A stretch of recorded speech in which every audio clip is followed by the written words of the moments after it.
বিধায়কের উপস্থিতিতে দেবী তুষ্টির উদ্দেশ্যে বিশেষ পুজো দাসকল গ্রামে। গ্রাম্য দেবীর সন্তুষ্টির উদ্দেশ্যে কিন্নাহারের দাসকল গ্রামে আয়োজিত হলো বিশেষ হোমযজ্ঞ ও পূজা অর্চনা।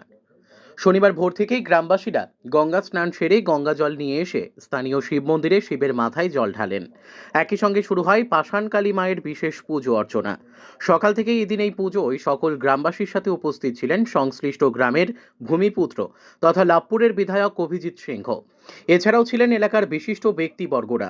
বিধায়ক বলেন, গ্রামবাসীদের ঐক্য ও দেবীর আশীর্বাদে গ্রামের সার্বিক মঙ্গল কামনার জন্য এই পুজো সত্যি প্রশংসনীয়। উল্লেখ্য, ওই পাষাণকালী মায়ের পুজো প্রায় 1000 বছর ধরে দাসকল গ্রামে পূজিত হয়ে আসছে। যদিও ওই মন্দিরে মায়ের কোনো মূর্তি নেই, তিনি গর্ভগৃহে অবস্থান করেন এবং প্রতিদিন নিত্য সেবার মধ্য দিয়েই চলে মায়ের সেবা ও পুজো। সোমবার সংশ্লিষ্ট মন্দিরে কালী পুজোয় বিশেষ পুজো হওয়ার পর সেই পুজোর পরদিনই ঘটে এক অনাকাঙ্ক্ষিত ঘটনা। ঘটনাটি মন্দিরের পুরোহিত চিত্তরঞ্জন চক্রবর্তী মন্দির পরিষ্কার করতে গিয়ে সাপের কামড়ে আক্রান্ত হন। তাকে দ্রুত নানুর ও পরে বোলপুর মহকুমা হাসপাতালে নিয়ে যাওয়া হয়। সেখানে চিকিৎসার পর তিনি সুস্থ হয়ে ওঠেন। যদিও ঘটনাটি ঘিরে গ্রামবাসীদের মধ্যে আতঙ্কের সৃষ্টি হয়।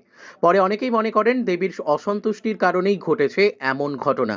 আর সে কারণেই শনিবার সারাদিন ব্যাপী বিশেষ পুজো ও হোমযজ্ঞের আয়োজন করা হয় ওই মন্দির চত্বরে।